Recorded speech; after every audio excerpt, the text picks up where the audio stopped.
আসসালামু আলাইকুম রহমতুল্লাহ বরকাতুহ। মুফতি মাহফুজুর রহমান জাবের হুজুরের মাহফিলে বিএনপির নেতাদের বাধা, তারপরে কি ঘটলো চলুন দেখে আসি।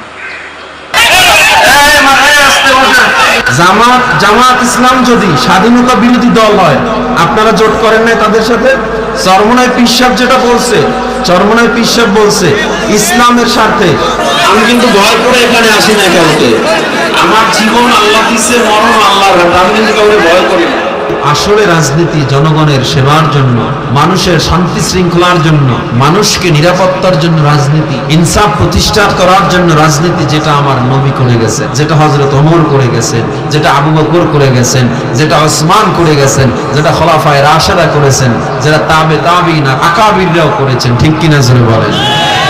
যদি সবাই ইনসাফ ভিত্তিক রাষ্ট্র চান, যদি আপনার দেশকে আপনি সোনার বাংলা হিসাবে দেখতে চান, যদি আপনার রাষ্ট্রে গুম খুন হত্যা রাহাজানি অন্যায় না দেখতে চান, যদি আপনি আপনার রাষ্ট্রকে বিশ্বের শ্রেষ্ঠ মডেল রাষ্ট্র হিসাবে দেখতে চান, তাহলে ইসলামকে ক্ষমতায় বসাতে হবে।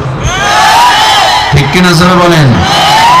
আপনি যতদিন না পর্যন্ত খেলাফতের স্বপ্ন দেখবেন, যতদিন না পর্যন্ত আলেমদেরকে নেতৃত্বে না আনবেন, আল্লাহওয়ালাদেরকে নেতৃত্বে না নিবেন, ততদিন পর্যন্ত আপনার হক মারা বন্ধ হবে না, স্বার্থের রাজনীতি বন্ধ হবে না। অনেকের আবার এই আমরা ওলামায়ে কেরাম একসাথ হইতেছি, এটা অনেকে সহ্য হইতেছে, অনেকের আবার গাত্র দেওয়া শুরু হয়েছে। ঠিক না?